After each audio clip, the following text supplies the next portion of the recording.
Pack your rags and leave. A woman like you doesn't belong in a palace like this." Debbie's voice rang across the marble courtyard, sharp and jagged like broken glass. She stood tall in her tight brown dress, the gold jewelry around her neck catching the midday sun as she pointed an aggressive, manicured finger toward the massive iron gates of the estate. At her feet lay a heap of colorful Ankara fabric and personal trinkets, Nellie's life literally uprooted and tossed into the dirt like common refuse. Nellie stood motionless, her hands pressed against her chest in a gesture of pure, silent shock. She looked small in her modest gown, her face bare of the expensive paints and powders that Debbie wore like war armor. Around the perimeter of the driveway, the gardeners and domestic staff had stopped their work, watching the scene with wide, fearful eyes, their presence adding a heavy layer of public shame to the injustice unfolding in the heat. "Did you hear me?" Debbie sneered, taking a predatory step forward. The heels of her designer shoes clicked loudly against the pavement, a sound of dominance that seemed to echo off the high walls of the gated mansion. "Chitty is tired of your boring face and your village ways. You've been sitting here like a placeholder, a glorified maid performing good wife like it will change anything. The truth is he comes to me because I give him what you can't. Look at you. You're a stain on this luxury." She reached down, snatched a small wooden jewelry box from the pile of thrown belongings, and tossed it toward the gate. It hit the ground with a dull thud, spilling its modest contents. "I'm not begging for your position, Nellie. I am taking it. By the time Chitty returns from his business trip tonight, I want every trace of you scrubbed from this house. I will enter this house and sit where you sit, and you will watch it happen." Nellie finally found her breath, though her voice was barely a whisper against Debbie's loud arrogance. "I have never wronged you, Debbie," she said, her steady eyes never wavering even as her hands trembled. "You walk into my home to pour shame on my head as if I am nothing. If you truly have a problem with Chitty, face him. But why are you punishing me for loving my husband? What did I do to deserve this kind of bitterness?" Debbie threw her head back and laughed, a cold, mocking sound that carried over the fence to the curious onlookers. "Husband, he's only yours on a piece of paper that I'm about to burn. This house, this wealth, it's for a woman who knows how to carry it, not for someone like you." She turned her back on Nellie, dismissive and triumphant, unaware that the very ground she stood on was a trap of her own making. "Gatekeeper, open the gate. She is leaving now." Debbie adjusted the heavy gold bangles on her wrist, listening to the rhythmic clinking that served as the soundtrack to her new life. To her, that sound wasn't just metal hitting metal, it was the sound of victory. For months, she had lived in a world where every desire was met before she even whispered it. Her closet was a sanctuary of high-end silk and designer leather, all paid for by Chitty's seemingly bottomless pockets. She remembered the small, cramped apartment she had left behind, a place that smelled of struggle and cheap soap, and she shuddered. That version of Debbie was dead, buried under layers of expensive French perfume and the shimmer of 24-karat gold. In her mind, she was already the undisputed queen of the estate. When she walked through the high-end boutiques in the city center, she moved with the practiced air of a woman who never checked a price tag. She loved the way the salesgirls bowed, the way they scurried to bring her chilled champagne while she draped herself in furs that the tropical heat made impractical, but her ego made necessary. Chitty's love was her currency, and she spent it lavishly, convinced that her beauty was a fair trade for his fortune. She often spent her afternoons lounging by the pools of luxury hotels, staring at her reflection in her oversized sunglasses, convinced that Nellie was nothing more than a ghost haunting a house that had already moved on. Debbie saw herself as the upgrade, the vibrant, gold-dusted light to Nellie's dull Ankara-clad shadow. She believed that Chitty's occasional retreats to the mansion were merely out of habit or pity, a final duty he performed before fully committing to the fire she provided. Every gift Chidi gave her, the latest smartphone, the Italian handbags, the diamond studs that caught the light when she tossed her hair, fueled the fire of her hubris. She didn't just want Chidi, she wanted the world to see her standing on the balcony of that mansion, looking down at everyone else. She was the new queen, and in her heart, the coronation had already happened. She was simply waiting for the rest of the world to catch up to the reality she had already bought and paid for with her arrogance.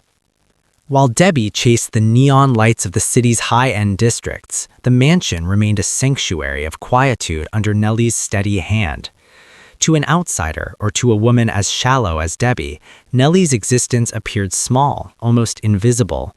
She did not wake up to the chime of notifications from luxury personal shoppers. She woke up to the sound of the morning birds and the rhythmic sweeping of the courtyard. Dressed in her simple, well-worn Ankara wraps, Nellie moved through the vast halls of the estate not as a conqueror, but as a guardian. She knew every creak of the floorboards and every whisper of the wind through the corridors. Nellie had no interest in the loud wealth that Debbie worshipped. While Debbie spent her afternoons curating her image on social media, Nellie spent hers in the small herb garden she had cultivated behind the guest wing. She found more value in the scent of wet earth and growing mint than in the sterile smell of overpriced perfumes. To her, the mansion was not a trophy to be brandished, it was a home to be tended. She kept the silver polished and the linens crisp not because she feared judgment, but because she respected the space. Her lock of jewelry was not a sign of poverty, but a choice of clarity. She saw how gold and diamonds could become chains that tethered a person's soul to their reflection, and Nellie preferred to be light. Even when Chidi brought home expensive trinkets, guilt offerings she accepted with a knowing smile, they were placed quietly in a drawer, never to be worn. She didn't need the world to see her value, to know she possessed it. There was a profound dignity in her silence that unnerved the household staff more than Debbie's loud tantrums ever could. Nellie was a woman who listened more than she spoke, a woman who watched the shifts in her husband's eyes and the growing shadow of his secrets without losing her footing. She was aware of the rumors, of the queen of perfumes who was making a claim for her life, but Nellie remained unruffled. She understood a truth that Debbie had yet to learn. The loudest person in the room is rarely the one who holds the key to the door. As she sat on the veranda, sipping plain water and watching the sunset paint the gated walls in shades of orange, Nellie was the picture of a peace that was both immovable and, for those who dared to threaten it, incredibly dangerous. The sun had barely reached its peak when the peace of the estate was shattered by the screech of tires and the heavy thud of a car door slamming. Debbie did not arrive like a guest. She arrived like a storm. Chidi had called her that morning, his voice hushed and nervous, claiming he was away on a massive business deal in the city and wouldn't be back until late. For Debbie, this was the signal she had been waiting for. The lion was away, and it was time to chase the lamb out of the fold. She marched past the security post, her gold-trimmed sunglasses reflecting the luxury she intended to claim. The guards hesitated, confused by her sheer audacity and the designer bags she clutched like weapons, but Debbie didn't give them a chance to speak. She bypassed the main entrance and headed straight for the private wing where Nellie spent her quiet mornings. "Today is the day of reckoning," Debbie shouted, her voice echoing through the high-vaulted corridors, shattering the dignified silence Nellie had maintained for years. She burst into the master suite, her eyes scanning the room with a mixture of greed and hatred. When she found Nellie sitting calmly by the window, a book in her lap, Debbie's rage flared. The sight of such unshakable peace felt like a personal insult. "Out! Get out right now!" Debbie screamed, lunging for the wardrobe. She began tearing clothes from their hangers, modest Ankara gowns, simple wrappers, and hand-woven scarves, and hurling them toward the open balcony. "You've lived in this paradise on Chidi's sweat for long enough. You are a parasite, Nellie, a boring, tasteless parasite." Nellie stood up slowly, the book sliding from her lap to the floor. She didn't scream or plead, she simply watched as her life's belongings were gathered into a chaotic pile and shoved toward the door. Debbie grabbed a suitcase and began stuffing it haphazardly, her breathing ragged, her face contorted with a cruel triumph. She dragged the heavy bag to the top of the stairs and kicked it, watching it tumble and burst open at the bottom. "I am the one he loves. I am the one who belongs here," Debbie heralded, her voice carrying out into the courtyard where the staff had gathered in horrified silence. Debbie grabbed Nellie by the arm, her nails digging into the soft fabric of the Ankara gown, and began dragging her toward the stairs. "Look at them watching you, Nellie. Look at your shame. By the time the sun sets, even the dogs in this street will know that you are nothing but a memory in this house." Debbie pushed Nellie out onto the gravel driveway, standing over her like a victorious general. She felt invincible, fueled by the glitz of her jewelry and the weight of Chidi's promises, completely unaware that she wasn't evicting a victim. She was trespassing on the property of a woman who held the power to erase her with a single signature. With the driveway cleared and Nellie standing in silent, dignified exile near the outer gates, Debbie turned back toward the mansion's massive mahogany doors. Her chest heaved with the adrenaline of her perceived victory, her mind already racing with plans for redecorating. She reached into her designer handbag and pulled out a heavy set of keys she had secretly duplicated from Chidi's spare set weeks ago. "Step aside," she barked at the head of the domestic security team, a tall, stern man named Okan, who had watched the entire confrontation with a face like carved granite. The silence that followed was heavy, punctuated only by the distant sound of a car horn on the main road. "Did you hear me?" Debbie snapped, her gold earrings jangling as she shook her head in disbelief. "I said take these keys and call the locksmith. I am the mistress of this house now." "I heard you, madam," replied Okan, his voice low and devoid of the fear Debbie expected. "But I cannot do that. My instructions are very clear. No structural changes, lock replacements, or removals can be authorized without the written consent of the owner."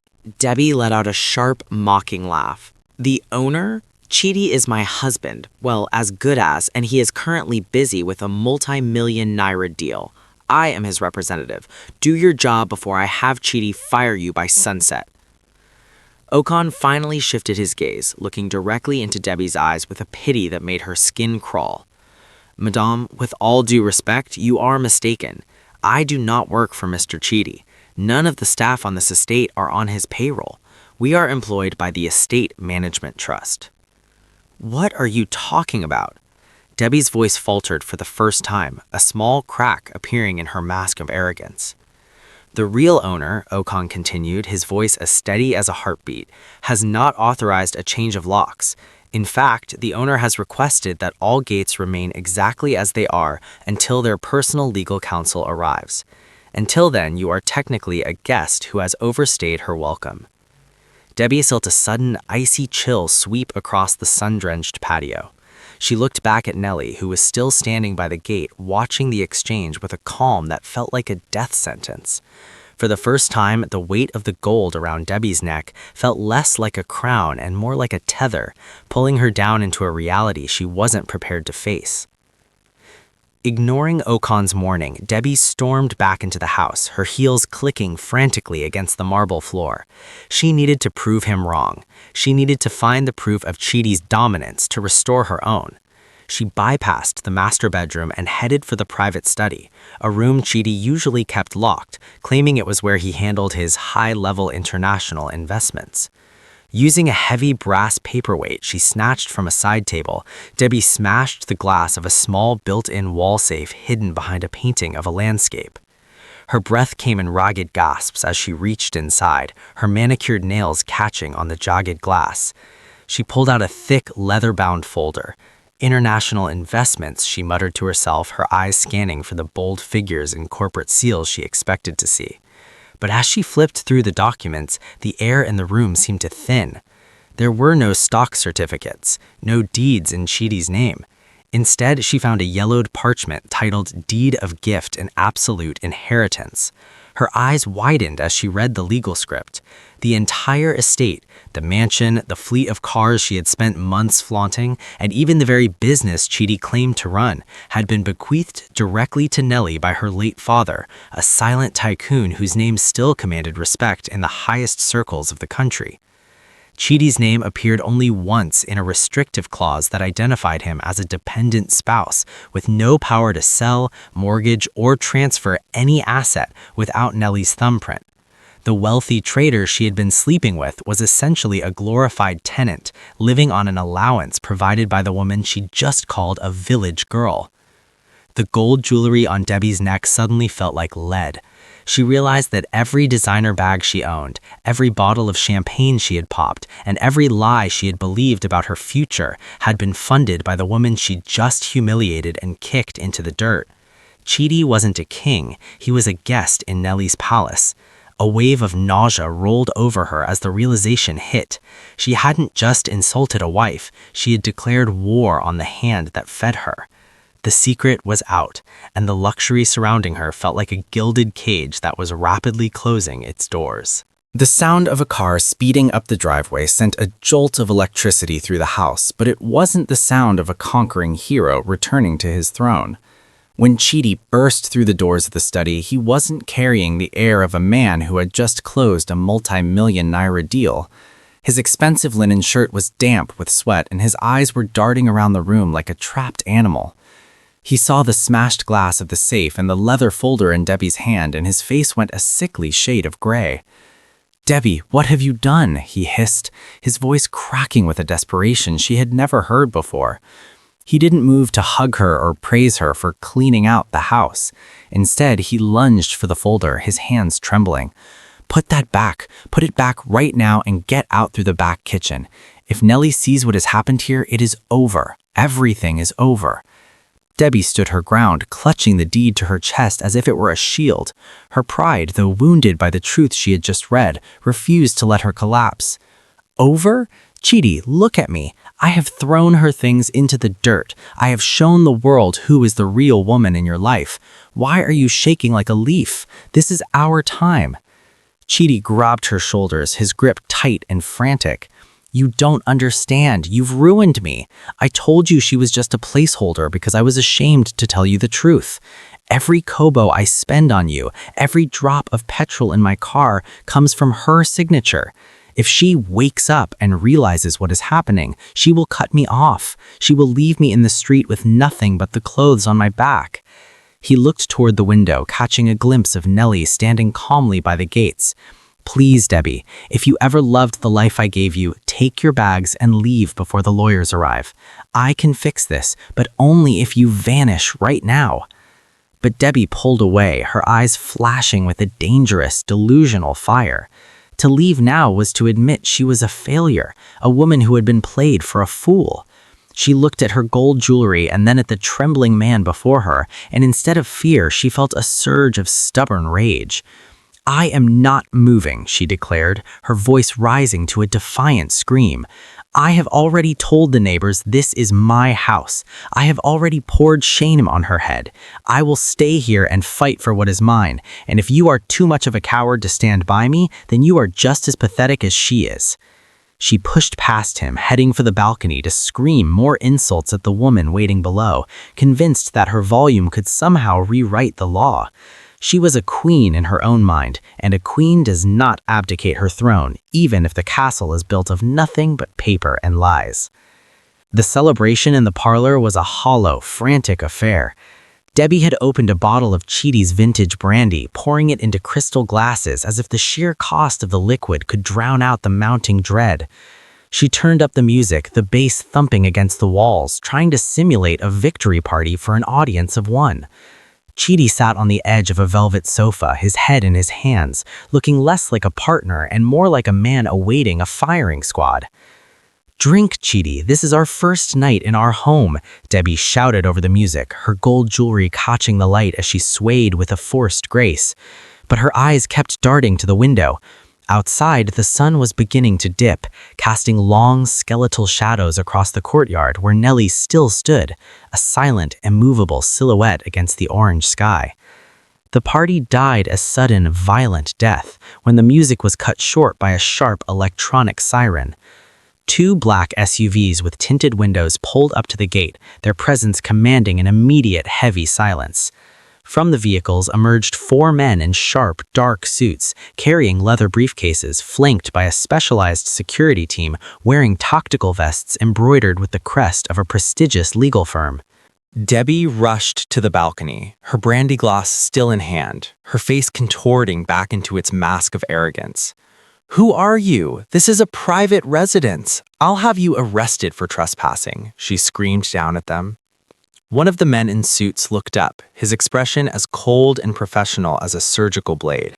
He didn't shout back. He simply held up a laminated identification card and a thick sheaf of legal documents bound in blue ribbon. "We are here on behalf of the Estate Management Trust and the primary shareholder of the Agunloy Holdings," he announced, his voice amplified by the sudden quiet of the evening. "We have an emergency court order for the immediate removal of all unauthorized persons and the restoration of property to the legal title holder." A cold sweat broke out on Debbie's forehead.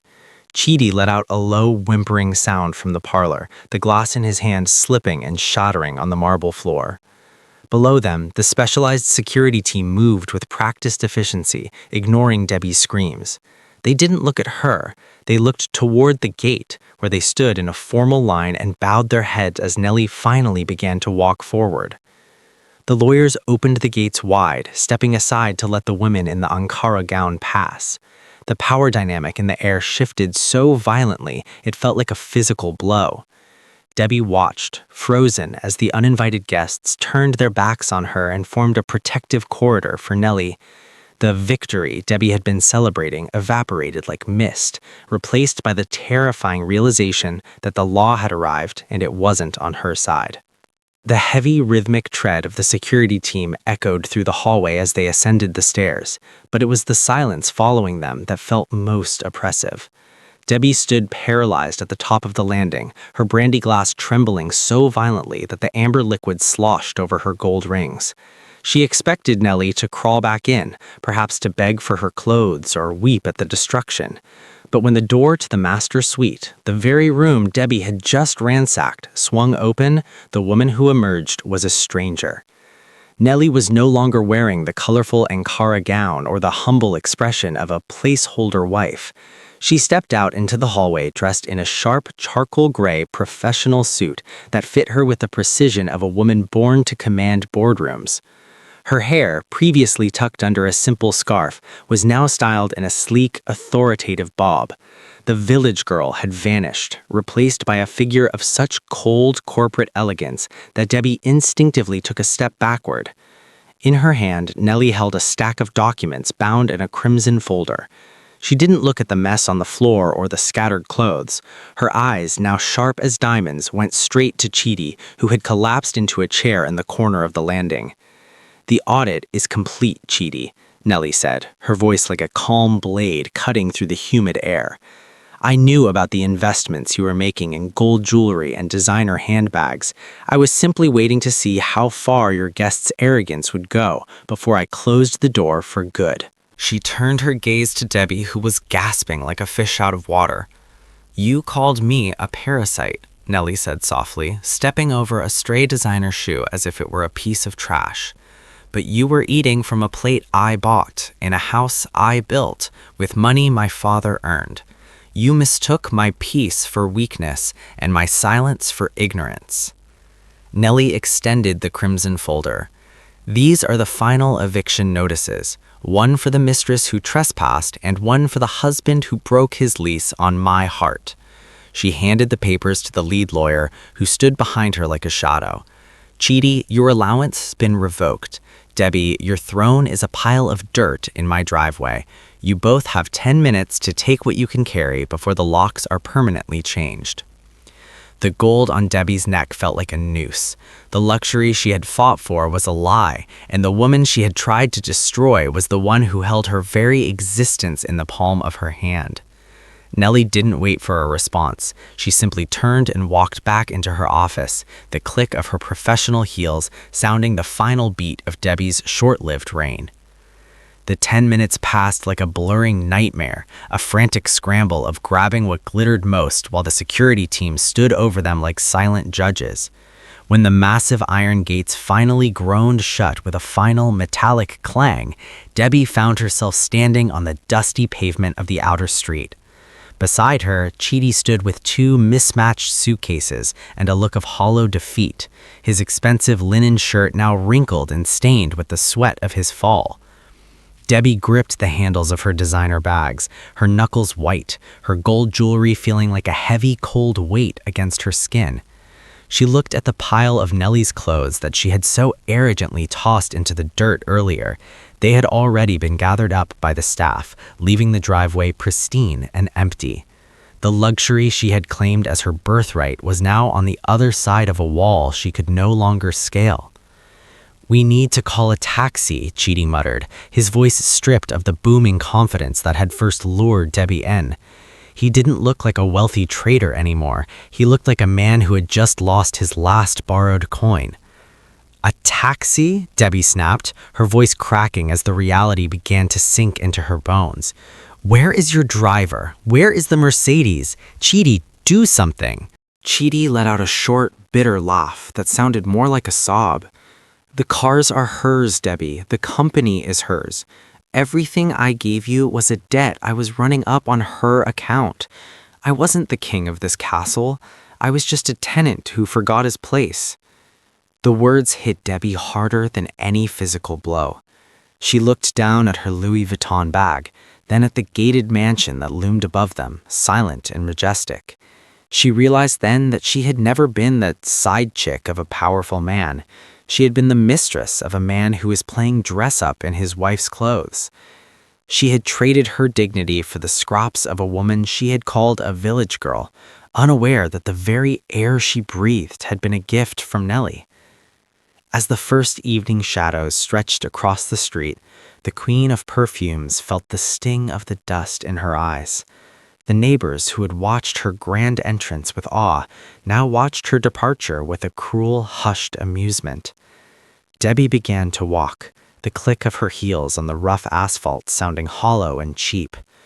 Behind her, the mansion lights flickered on, glowing with a steady, immovable warmth that she would never touch again. She was no longer a queen.